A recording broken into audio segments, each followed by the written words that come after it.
everybody, I am back for my second official cooking video for my channel, and today I'm going to be making caramels, which I love. I sort of perfected this recipe during the COVID times when we were all stuck indoors, and it's one of my favorite treats to make. So let's go. Alright, so I'm cutting my usual recipe in half because this makes a ton of caramels and I just don't need that much temptation in my house and my life right now. So I have 3/4 of a cup of sugar and I am adding 1/8 of a cup of corn syrup and 1/8 of a cup of water. So I just added them both to the 1/4 cup measuring cup to make my life a little easier.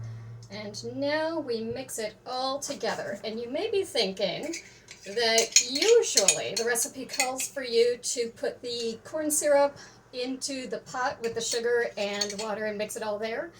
However, I have found that by pre-mixing and then pouring it all into the middle of the pot and letting it settle, that I managed to avoid the crystallization that comes with usually trying to bake caramels, because when it goes up on the side, it comes back down upon itself, and something science, then your caramel's ruined and you have to start a whole other batch. So by pre-mixing and then leaving it alone during the cooking process, it's a ton easier and just so much better. Okay, now that I have my sugar and corn syrup and water all mixed together very nicely, I have my pot already set up with the thermometer in it, because once I pour my concoction in here, you're not going to touch it until it reaches 320. So I will turn this on, and you want to go kind of low and slow. You don't want it to burn, and you want to make sure you pour all of this directly in the middle. Don't let it drip on the sides, or else you will need to do a new batch of caramel. Okay, full transparency, I just paused the video for a minute and threw together the other half of my recipe, meaning instead of cutting it in half, I'm doing the full recipe because I remembered the reason why I don't cut my recipe in half is because if I cut it in half, then it's too small of a batch to actually go up to the bottom of the thermometer, and I can't measure the temperature properly. So, you know what, I will find someone, maybe I'll be a good neighbor and I'll bring some down to my neighbors. There we go. And I would just like to add, it is always okay to mess up or forget why you do a step or don't do a step. You know, cooking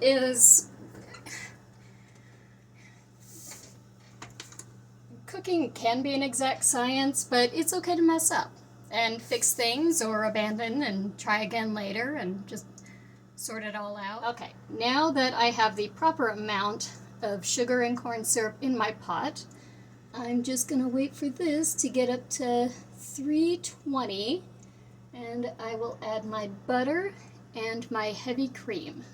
And I like a really buttery caramel. I like the kind that's pretty soft and it just sort of melts in your mouth and is all ooey gooey delicious. So that's the type I'm going to be making today. Alright, it is looking good. We're at about 225 now, so a little under 100 degrees to go to get to 320, because I can math. The main important thing at this stage is just patience.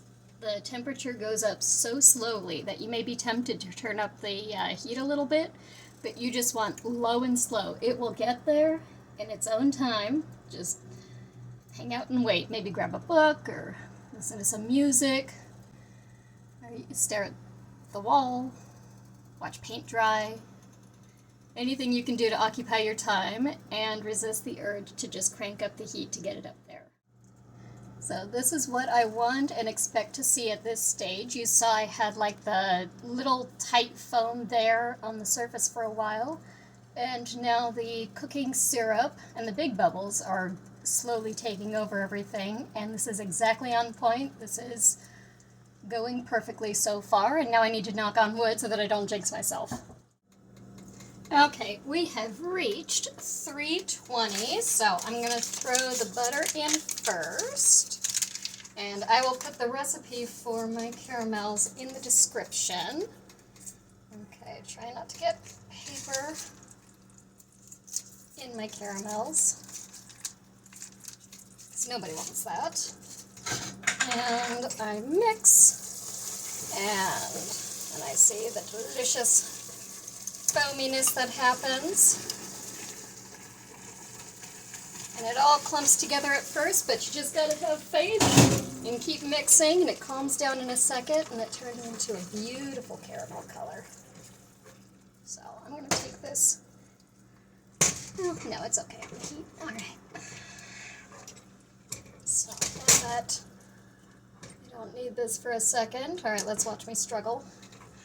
That's hot, by the way. There we go. Take that away for a minute so I can mix. And you want all of this to blend together.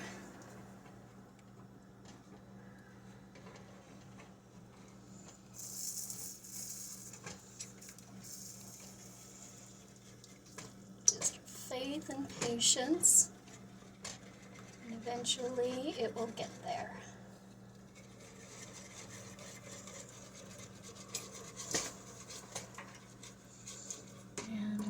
This guy back in. Actually start working on my heat again. So, hang on. Okay, so now I'm going to heat it back up to, I'm going to get it to 250, I think. So you're heating it now, and the temperature you get it to now is what determines how soft or firm your caramels will be. So a softer caramel, you only bring it up to about 245.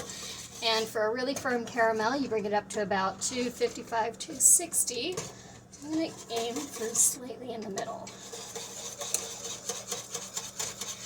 Oh, also, I would like to comment, my mother watched my last cooking episode, and she told me that I needed to switch how I was holding my whisk because it looks like a Neanderthal holding a club.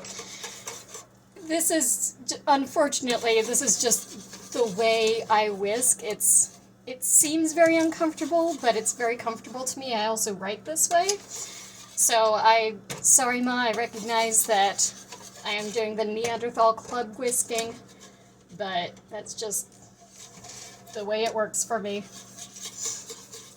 Alright, that's pretty well mixed together, so I'm just going to let this do its thing. And of course, all these temperatures you can mess with on your own to, you can cook it more beforehand to get a deeper color. You can cook it not so much and have it be a very light caramel.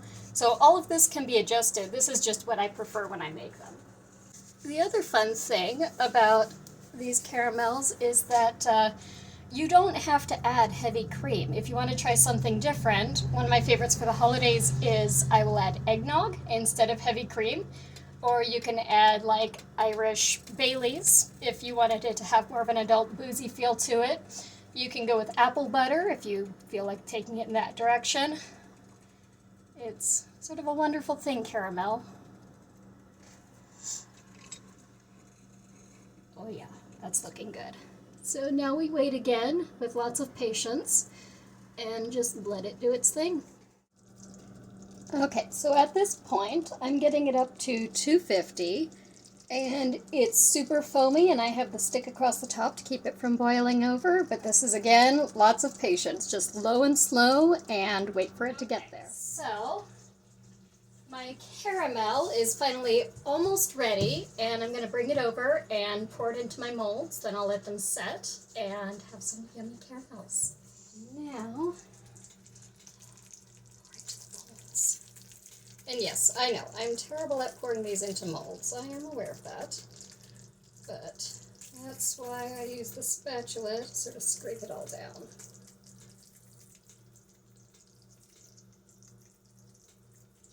And you don't necessarily have to use molds. You can just put a layer of parchment paper in a pan like this and make sure it goes up the sides. Then pour your caramel in, and once it sets, you can cut it up into little cubes, which is what I did for quite a while until I realized molds are definitely a lot easier. But I'd try out my little heart molds. Oh, that's going to get everywhere. Oh dear. Okay.